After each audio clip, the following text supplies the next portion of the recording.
এই যে সুন্দরী আপুকে দেখতে পাচ্ছেন, এই সুন্দরী আপুর বয়ফ্রেন্ড তাকে ছেড়ে চলে গেছে। সে ফেসবুকে লাইভে এসে, হ্যাঁ, জাতির কাছে, আপনার কাছে, আমার কাছে, ঠিক আছে, হ্যাঁ, যারা আমরা ফেসবুক ইউজ করি, ঠিক আছে, ফেসবুক জাতির কাছে সে বিচারতেছে যে তার বয়ফ্রেন্ডের যেন বিচার করা হয়। তার বয়ফ্রেন্ড কেন এই কেস করলো, এটার সে তীব্র নিন্দা জানাইয়া, ঠিক আছে, সে মনে করেন যে আপনার, হ্যাঁ, বিচারতেছে যে আপনারাই বিচার করেন আমার বয়ফ্রেন্ড আমার সাথে এরকম কাজ কেন করলো। হ্যাঁ, আপনার আমার কাছে বিচার দিচ্ছে, জাতির কাছে বিচার চাইছে, আপনারাই বিচার করেন না, এটা ঠিক না। এখনকার এখনকার ছেলেরা ভালো না, কারণ এরকম সুন্দরী সুন্দরী আপু দেখে প্রেম করে, প্রেম করে কয়দিন পর বিয়ের কথা হইলে আর বিয়ে করেন, ঠিক আছে। তো এই আপুকেও মনে করেন যে আপনার প্রেমের লোভন দেখাই, প্রবলন দেখাইয়া, ঠিক আছে, অনেক কিছু করছে, ঠিক আছে, তারা নাকি শারীরিক ব্যায়ামও করছে। তারপর মনে করেন তাকে এখন বিবাহ করবে না, সে ফেসবুকে খুব কান্নাকাটি অজরে কেঁদেছে, অজরে, হ্যাঁ, সেটা দেখে আবার অনেক পাবলিকও কেঁদেছে, আমারও সেই অসহায় মনটাও তার জন্য কেঁদেছে। কেন এটা হলো, কেন ছেলেটা এরকম অন্যায় করলো। কিন্তু যখন আমি মূল ঘটনাটা শুনলাম তখন তাকে মাগি বললে সম্মত করলাম না।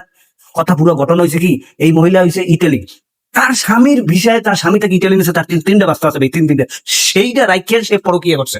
সে তিনটা সন্তান রেখে স্বামীর টাকা ইটালি যাই, ইটালি বলে পরকিয়া করে। ওরে বাঙালিরে, বাঙালি বেড়ি কতটা খারাপ আপনি বুঝতে পারেন। মাঝে মাঝে গালি দিবে, ভাই মানুষের সম্মান করি, তারা মায়ের জাত, কিন্তু কিছু কিছু মেয়ের অপকর্ম দেখলে, ঠিক আছে, মনে চাই ইচ্ছা মতো গাইলে। স্বামী ইটালি নিয়েছে স্ত্রীকে, তিনটা বাচ্চা, একটা বেডির, তারপরও হে বেডি কি পরিমাণে রুচিয়ান, কি পরিমাণে খারাপ হইলে তারপর তারপরে কি করা লাগবে।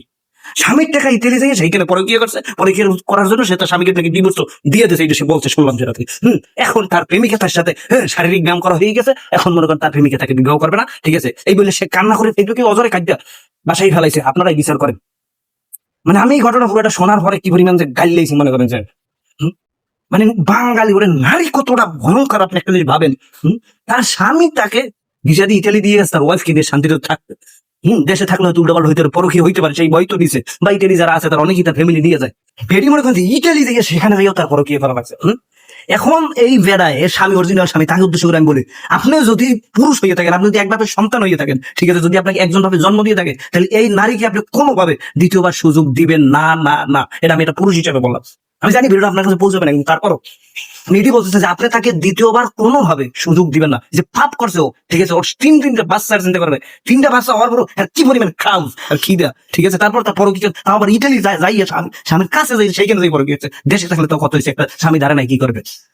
যদি আপনি একভাবে ব্যাটই থাকেন, তাই এই বেডির কোনোভাবে সুযোগ দেবেন না, কোনো ফেরতের কোনো সিস্টেমই নেই, ঠিক আছে, কোনো সিস্টেমে কোনো সুযোগ দেবেন না, ঠিক আছে। ওর জন্মের শিক্ষা ফেসবুকে কান দেয়, মনে হয় কাজে পাইতে মনে ইচ্ছে মতো লাগতে, বুঝছেন।